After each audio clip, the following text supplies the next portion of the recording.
L'homme, surtout le judéo-chrétien, a une telle crainte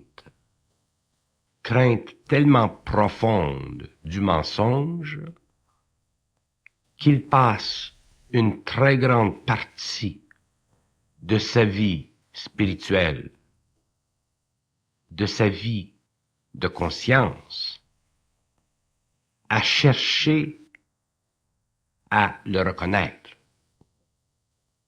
Et cette recherche à reconnaître le mensonge fait partie de sa grande souffrance. Le mensonge, ce que nous appelons sur la terre le mensonge, ce n'est qu'une déformation de la vérité. Et ce que nous appelons la vérité n'est qu'un aspect de la réalité. Donc, que l'homme dépense beaucoup d'énergie à rechercher la vérité pour ne pas être affecté par le mensonge, il ne se situe d'aucune façon dans la réalité. Parce que la réalité n'a rien à faire avec la conscience planétaire de l'homme. La réalité n'a rien à faire avec la mémoire de l'homme. La réalité ne fait qu'utiliser la mémoire de l'homme, donc le mensonge et la vérité, pour neutraliser ces deux aspects de la conscience humaine afin que descende dans l'homme l'énergie de l'action intelligente. Mais l'homme spirituel ou l'homme qui se conscientise est tellement perplexe, il est tellement en dehors de sa réalité.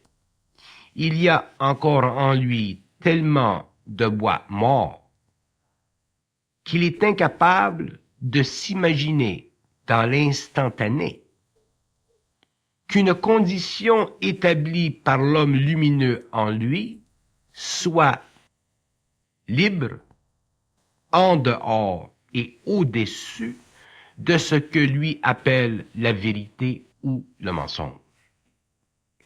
Et c'est justement parce que l'homme inconscient, ou l'homme spirituel, ou l'homme qui se conscientise, est incapable de vivre en dehors de cette polarité, qu'il souffre dans sa vie vers la réalité, qu'il souffre dans sa vie où il est attaqué, pour ainsi dire, par l'homme lumineux. Si l'homme lumineux n'était pas réel, il n'y aurait pas sur la terre de mort vivant. Parce que pour qu'il existe un mort vivant, il faut qu'il y ait derrière son illusion une réalité qui l'active. Ce n'est pas parce que le mort vivant existe que l'homme lumineux est obligé de cacher sa réalité indéfiniment. Dans la trajectoire de l'évolution, lorsque l'homme lumineux sait que l'homme vivant est prêt à cause du développement de son esprit à recevoir le choc de sa lumière, l'homme lumineux commence à travailler en lui. Et lorsqu'il commence à travailler en lui, il est évident, et de toute évidence, que le travail qu'il fait ou qu'il fera sera fondé sur le principe de la destruction de la forme, c'est-à-dire sur le principe de la résurrection de l'informe, c'est-à-dire sur le principe de la confusion rendue totalement libre. La confusion, c'est l'état où l'homme planétaire ne peut comprendre les aspects inconcevablement compliqués en apparence de l'action de l'homme lumineux à travers sa mémoire. Mais cette confusion, à un certain moment donné, doit cesser. Sinon, l'homme planétaire, le mort-vivant, ne pourra jamais toucher du doigt qu'il est près de l'homme lumineux. Donc, à un certain point dans l'évolution de l'homme planétaire vers la conscience universelle, il sera obligé de prêter oreille, non pas à lui-même, mais à l'autre en lui. Il sera obligé de prêter oreille, non pas à sa mémoire, mais à la vibration de l'intelligence qui encore le fait souffrir, parce que encore il possède de la mémoire. Donc, à un certain moment, l'homme planétaire devra franchir la rivière de la folie pour entrer dans l'océan de son intelligence. Ceci est inévitablement correct. Lorsque j'emploie le terme rivière de la folie, je ne veux pas dire de la folie démente. Je ne veux pas dire de cette folie qui est le soubassement de la conscience de l'homme planétaire. Je parle de cet état d'esprit, de ce no man's land, où l'être planétaire, le mort vivant, ne peut plus recourir à des moyens psychologiques pour s'assurer indéfiniment la sécurité fausse, illusoire de sa mémoire.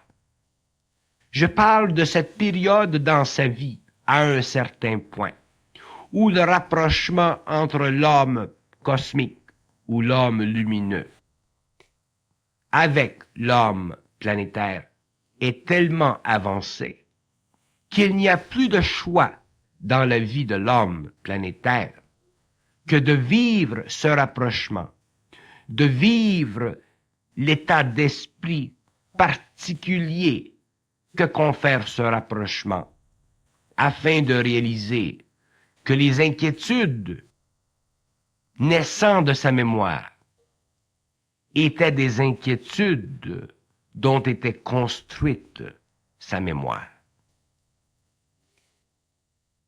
Rien n'est plus faux, rien n'est plus illusoire de croire que l'homme planétaire sera rendu à l'homme lumineux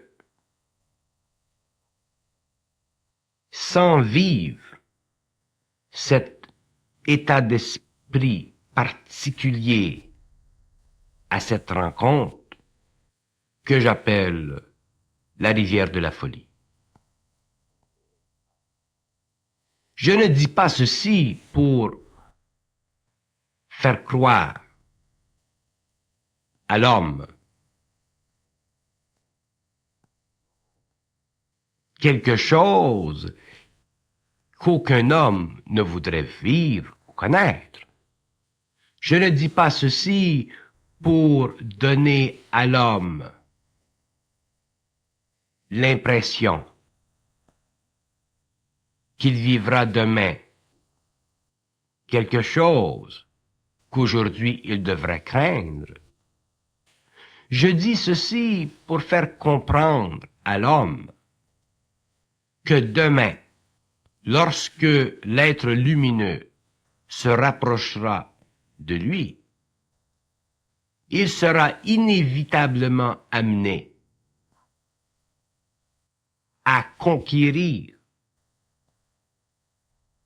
plus ou moins sa mémoire.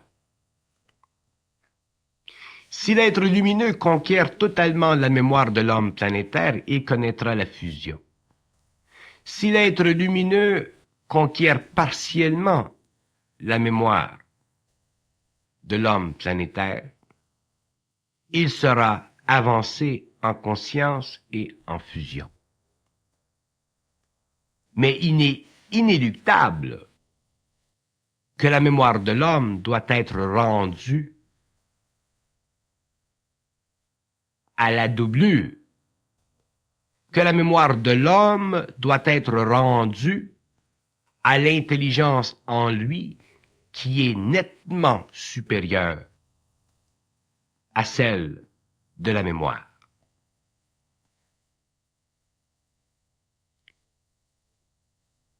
L'être planétaire est tellement épeuré par le mensonge qu'il ne réalise même pas que toute sa condition, que toute sa nature, que tous ses aspects de mort-vivant sont des aspects plus ou moins mensongers, c'est-à-dire des aspects qui cachent plus ou moins sa réalité. S'il n'y avait pas de mensonge dans l'homme, il connaîtrait la réalité. S'il n'y avait pas dans l'homme le moindre mensonge, autrement dit, si l'homme n'était pas, d'une façon ou d'une autre, construit, fait, de quelque illusion que ce soit, l'homme serait automatiquement en fusion avec l'être lumineux. La vie serait pour lui facile, la créativité serait pour lui facile, la compréhension serait pour lui facile, la compréhension autant de lui-même que de l'autre, c'est normal. Mais le dilemme de l'homme planétaire, c'est que il croit avoir suffisamment d'intelligence pour voir à travers ce qu'il appelle le mensonge qui serait créé par l'être lumineux.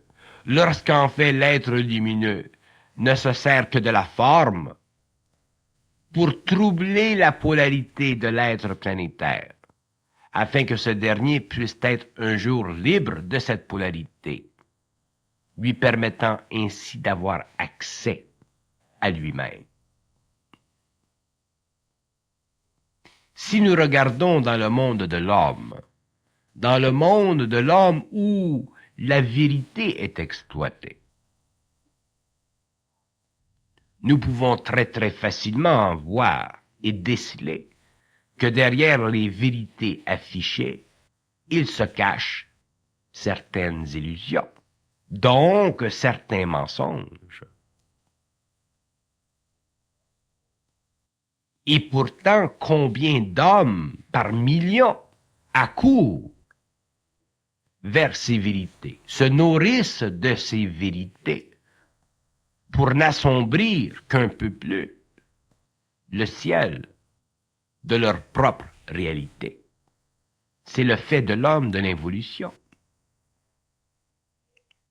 C'est la mécanique même de la philosophie, de la psychologie, de la guerre, de la religion. Bien que tous les aspects de l'illusion servent à un niveau ou à un autre pendant l'évolution,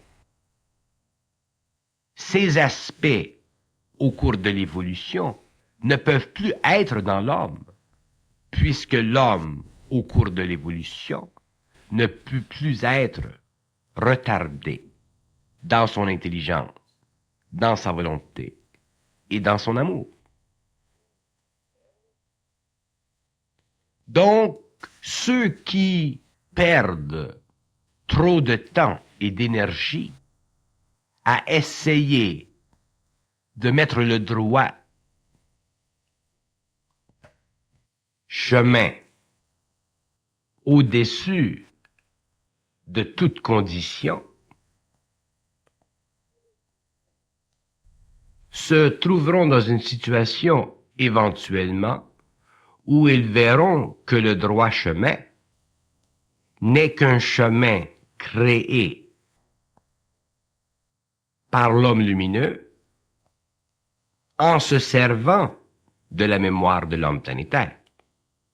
Donc, au fond de tout, quelle que soit la coloration philosophique ou psychologique de la forme, morale de la forme, cette forme sert toujours à l'être lumineux, à la doublure de l'homme planétaire. Et un jour, l'homme planétaire devra le réaliser.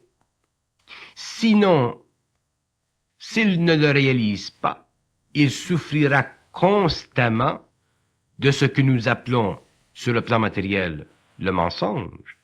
Il ne sera jamais capable de voir qu'à travers le mensonge ou la vérité, c'est-à-dire à travers la polarité psychologique de sa mémoire, il y a une expérience à vivre afin de détruire l'émotion dans le mental, afin de préparer en retour le mental à la connexion avec un autre plan d'énergie auquel nous pouvons donner le nom de conscience supramentale.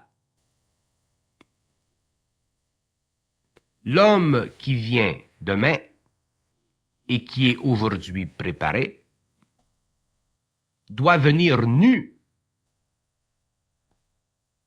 devant la réalité. Elle ne peut pas venir enveloppée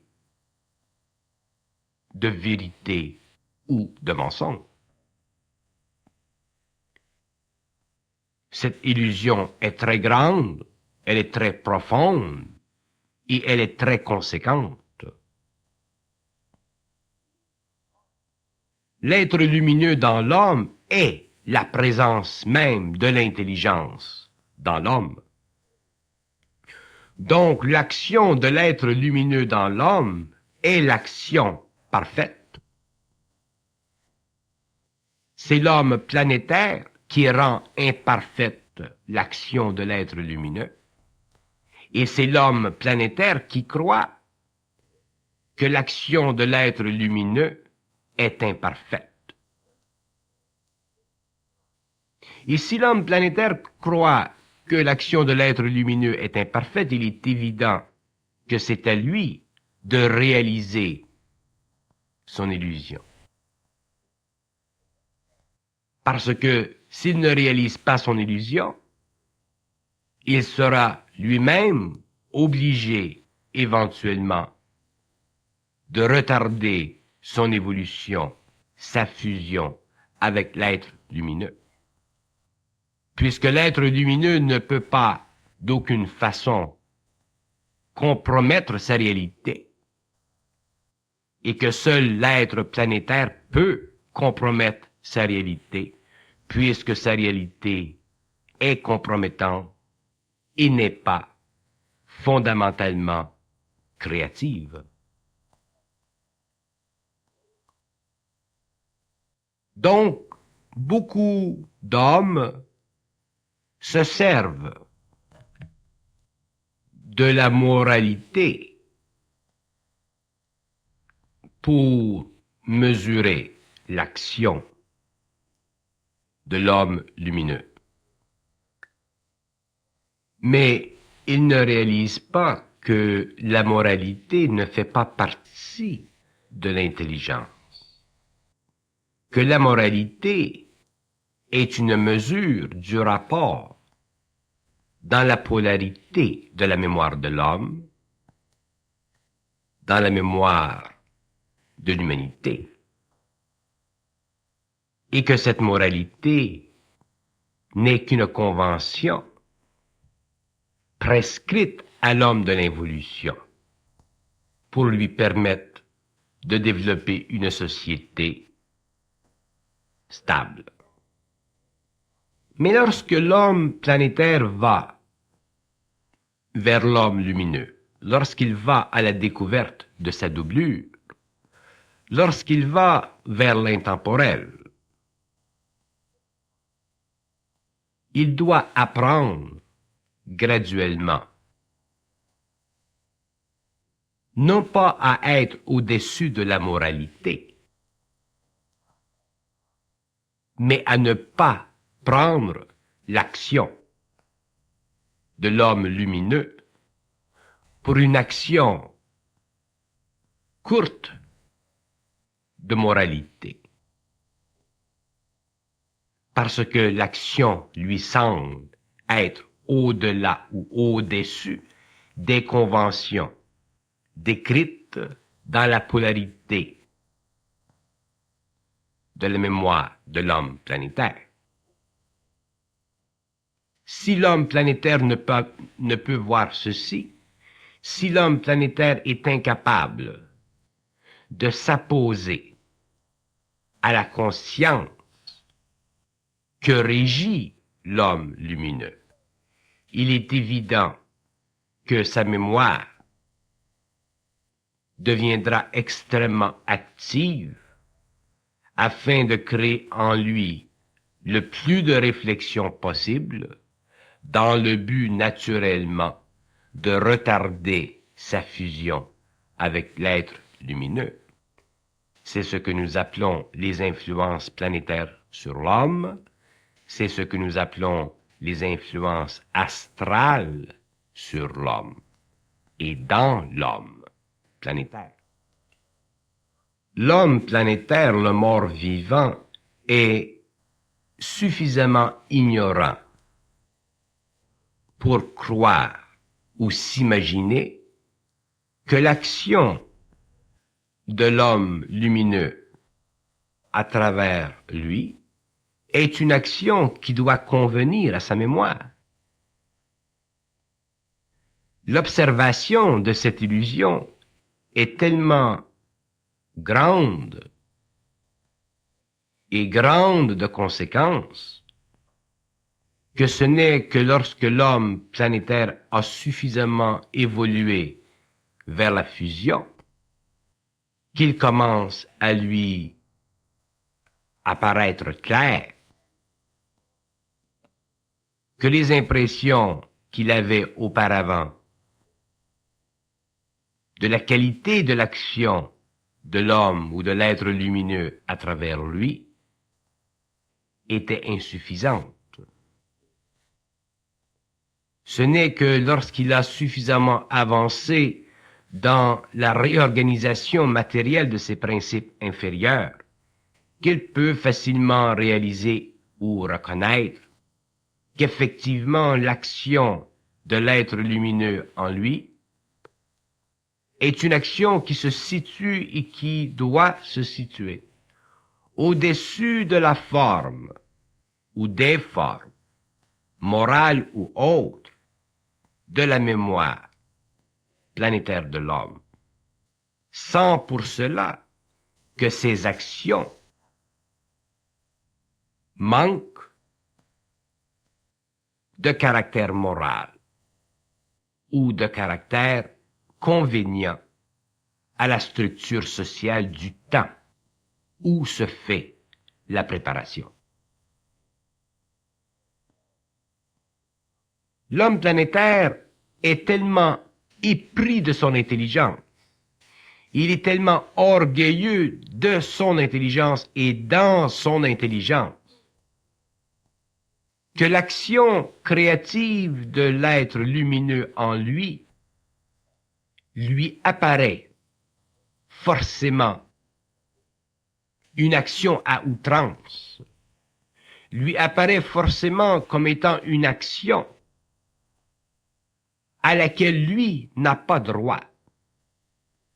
Et effectivement, ce n'est pas qu'il n'a pas raison, mais le fait demeure que ce n'est pas lui qui est la vie.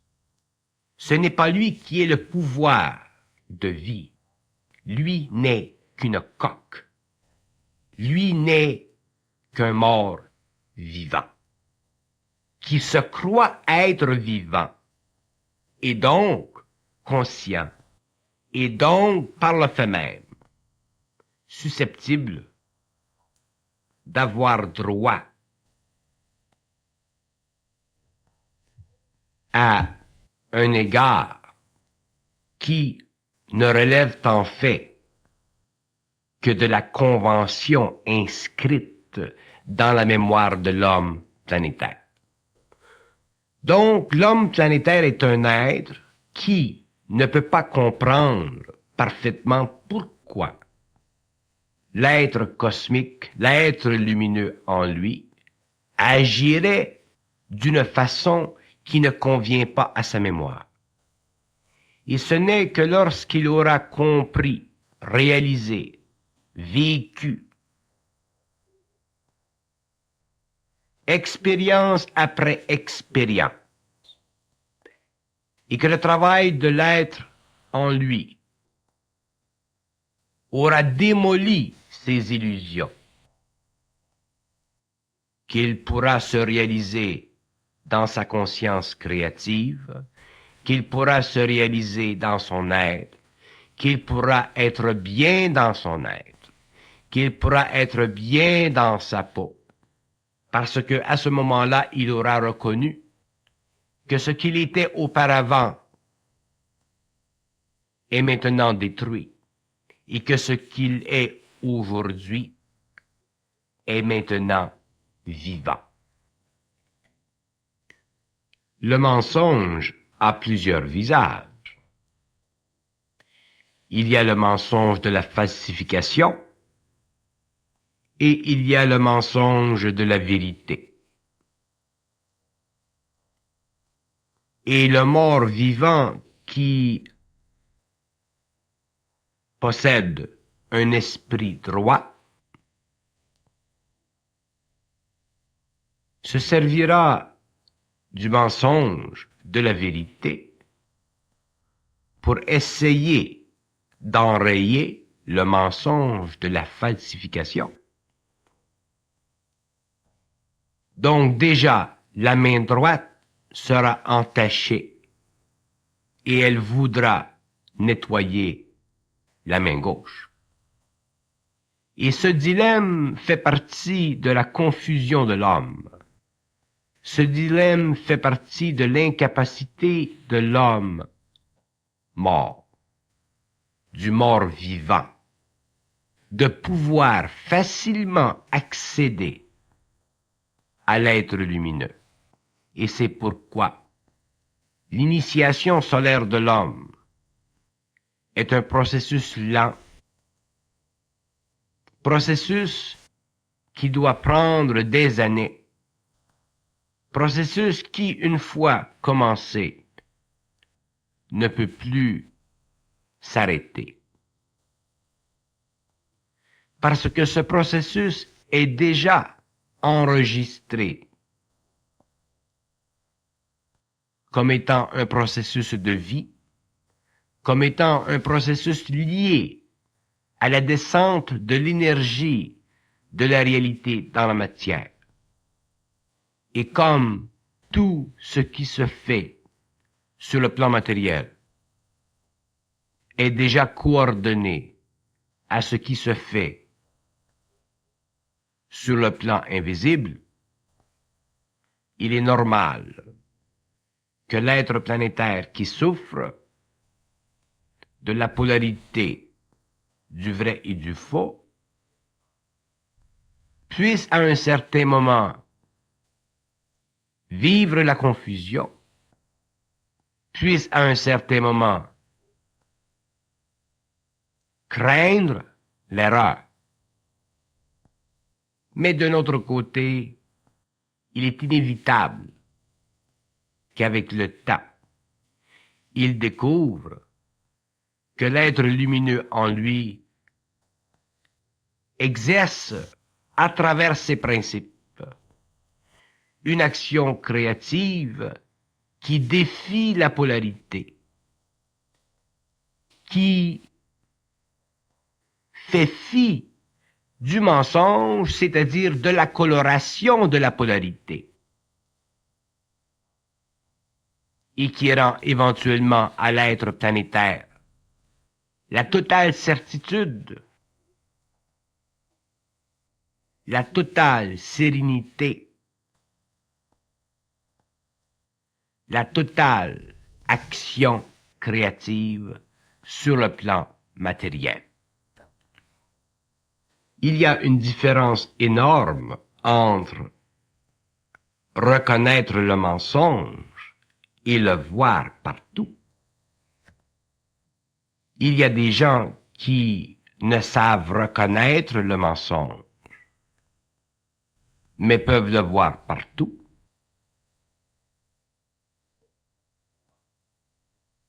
Il est important pour l'homme planétaire de le reconnaître, car s'il le reconnaît, c'est une indication pour lui qu'il y a en lui de l'intelligence créative. Mais s'il le voit partout, c'est une indication chez lui qu'il y a énormément d'émotions dans son intelligence, qu'il y a énormément d'immaturité dans sa psychologie, qu'il y a énormément de faiblesse dans sa nature, puisque c'est la qualité même de l'être conscient, de l'être près de lui-même, de ne pas être affecté, touché par le mensonge. Si l'être planétaire est trop affecté par le mensonge, non pas seulement est-il affecté de l'extérieur de lui-même, mais aussi il est touché de l'intérieur de lui-même. Il ne s'agit pas pour l'homme conscient de vivre dans un monde où le mensonge n'existe pas. Il est essentiel pour l'homme conscient de voir, de reconnaître, de savoir où le mensonge prend racine. Mais s'il n'est pas capable de discerner entre l'action de l'être lumineux à travers les formes de la mémoire, dans le but de la destruction de ces formes, et qu'il prend cette activité comme un mensonge, à partir de ce moment-là, lui-même est en voie de découvrir et de souffrir l'illusion du mensonge qu'il croit voir, afin qu'il puisse un jour reconnaître que ce n'était pas un mensonge, mais simplement une façon à l'être lumineux de l'amener plus près de lui. Avant de pouvoir juger d'une action comme étant mensongère, il faut d'abord s'assurer que la conséquence de cette action soit réellement négative, et ce n'est que dans le temps que l'être planétaire peut facilement, d'une façon claire, réaliser ceci. Sinon, c'est la mémoire qui entre en jeu, c'est l'émotion dans l'intelligence, et il s'ensuit de cette situation une perte de vision, une perte de clarté dans sa propre intelligence, donc une influence en lui astrale qui nuit à son évolution. Il est dans la nature du judéo-chrétien d'être suspect vis-à-vis l'action qui semble étrangère à sa psychologie.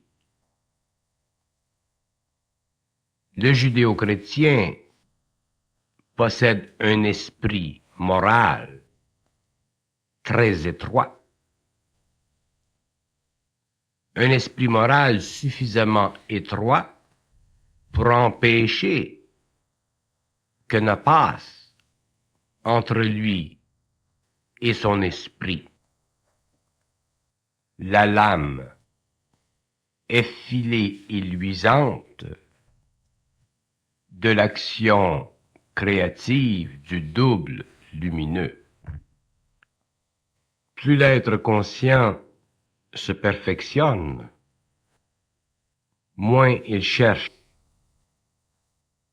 à voir le mensonge, et plus il peut le reconnaître. Plus l'être conscient se développe, moins son émotivité infecte son intelligence, moins son insécurité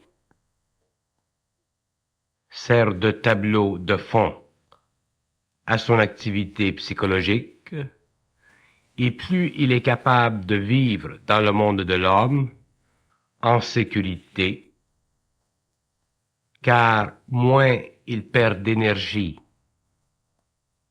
à souffrir de l'insécurité que peut créer en lui l'impression qu'il a qu'une action ou une autre soit mensongère. Et plus l'action transperce à travers l'homme planétaire provenant de l'être lumineux, plus cette action est subtile et plus l'être planétaire doit se prémunir contre l'impression pressante que peut être cette action qu'il ne comprend pas, soit mensongère. Il est important que l'homme apprenne à respecter l'action libre de l'homme conscient. Il est important que l'homme apprenne à réaliser, à sentir, à voir à travers l'illusion que peut lui donner ou faire réfléchir sa mémoire, que l'action libre et créative d'un être conscient puisse constituer un mensonge. Car ce qui peut apparaître comme mensonger n'est en fait qu'une déviation pour la mémoire créée par l'être lumineux afin de détruire l'insécurité psychologique de l'homme planétaire. Il est évident que le mensonge ne peut pas être reconnu sous toutes ses formes. Il est évident que le mensonge ne peut pas être compris sous toutes ses formes, que lorsque l'homme a atteint un niveau d'évolution supérieur, c'est-à-dire lorsqu'il est capable de voir que dans la forme qui, en apparence, serait mensongère, il existe un embryon de conscience créative nécessitant que cette forme d'apparence mensongère serve à la transmutation de l'émotion dans le mental, afin de libérer la mémoire planétaire de l'homme et d'introduire ce dernier à une mémoire plus vaste, une mémoire plus universelle, une mémoire moins calculée selon les conventions de sa race, mais plutôt fondée sur la prescription d'une race nouvelle, dont l'intelligence déborde les limites de la raison, de la race à l'intérieur de laquelle il termine son évolution. Tant que l'être lumineux n'aura pas terminé son travail à l'intérieur de l'être planétaire, il se servira en apparence ou de l'apparence du mensonge afin de faire vibrer l'émotion de l'être planétaire et de détacher cette émotion de son intelligence afin que plus tard cette intelligence, son intelligence, puisse être raccordée à l'énergie créative de l'être cosmique. L'homme peut, psychologiquement, demander que l'être en lui agisse en dehors d'une certaine qualité de forme que l'on puisse considérer du point de vue de l'ego comme étant mensongère. Mais ceci est une condition qui ne peut pas être imposée à l'être cosmique dans l'homme parce que c'est lui qui est la source, l'origine de son intelligence.